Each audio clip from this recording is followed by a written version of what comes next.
Assalamualaikum warahmatullahi wabarakatuh. Perkenalkan, nama aku Christine Febiola Sagala dengan NIM 10324005, kelas C24 dari Prodi D3 Manajemen Perusahaan. Saya di sini akan menjelaskan sedikit materi tentang CSR atau Corporate Social Responsibility, yang dimana subjudulnya ada teori stakeholder, dasar-dasar CSR di Indonesia, strategi dan model implementasi, serta inovasi CSR di era digital. Materi yang pertama tentang pengertian CSR. Nah, CSR ini merupakan bentuk tanggung jawab perusahaan terhadap dampak sosial dan lingkungan yang dihasilkan dari aktivitas bisnis. Nah, dalam menjalankan usahanya, perusahaan tidak hanya berorientasi pada keuntungan, tetapi juga perlu memperhatikan kesejahteraan masyarakat dan kelestarian lingkungan. Nah, CSR ini juga berkaitan dengan etika bisnis karena perusahaan dituntut untuk menjalankan kegiatan usaha secara bertanggung jawab dan memberikan manfaat positif. Nah, tujuan dari CSR itu sendiri itu untuk menciptakan hubungan yang harmonis antara perusahaan dengan masyarakat serta menjaga keberlanjutan bisnis dalam jangka panjang. Tujuan lainnya itu meningkatkan citra positif perusahaan, mengurangi dampak negatif bisnis, lalu menjalin hubungan baik dengan masyarakat, dan juga mendukung pembangunan berkelanjutan. Nah, di sini ada teori pemangku kepentingan atau stakeholder theory, di mana teori stakeholder ini menjelaskan bahwa perusahaan memiliki tanggung jawab kepada seluruh pihak yang berkaitan dengan aktivitas bisnis, bukan hanya kepada pemegang saham. Jadi, stakeholder ini tuh merupakan pihak yang dapat memengaruhi ataupun dipengaruhi oleh kegiatan perusahaan. Nah, di sini ada beberapa contoh dari stakeholder itu sendiri.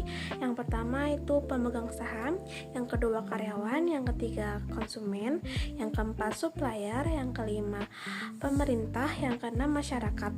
Nah, dengan memperhatikan stakeholder ini, perusahaan dapat membangun hubungan yang baik dan menjaga keberlangsungan bisnis. Nah, selanjutnya ada dasar-dasar CSR di Indonesia.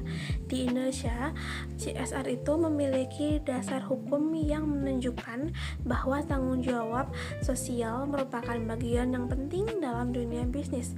Landasan hukum CSR yang pertama itu ada di Undang-Undang Nomor 40 Tahun 2007 tentang perseroan terbatas.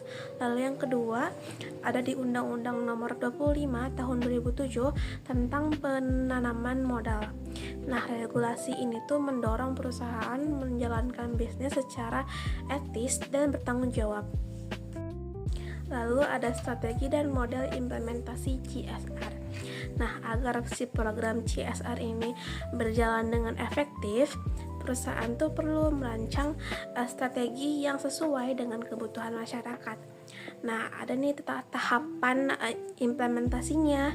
Yang pertama tuh kayak identifikasi kebutuhan masyarakatnya, terus yang kedua tuh penyusunan program CSR-nya, lalu ada pelaksanaan kegiatannya, terus yang terakhir ada monitoring dan evaluasi.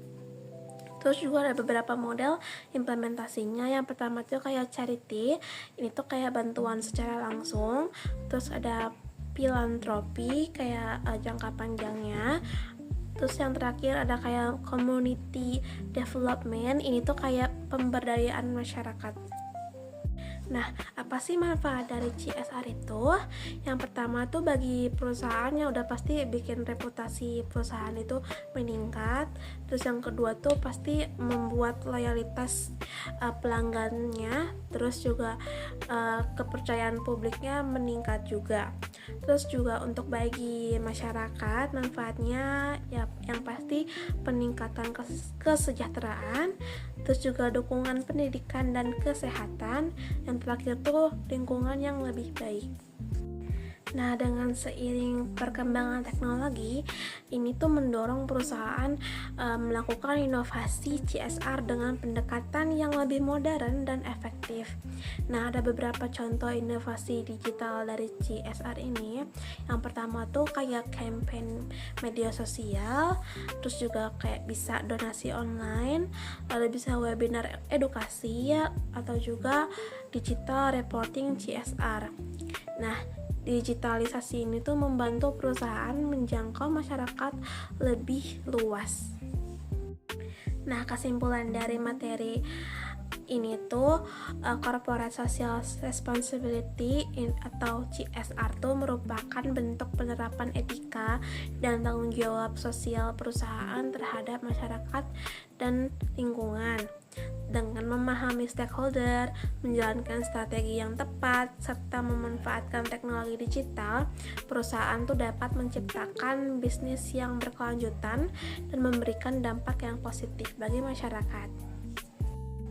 Mungkin segitu saja materi yang dapat saya jelaskan. Mohon maaf bila ada kekurangan dan salah kata. Wassalamualaikum warahmatullahi wabarakatuh. Terima kasih. Bye-bye.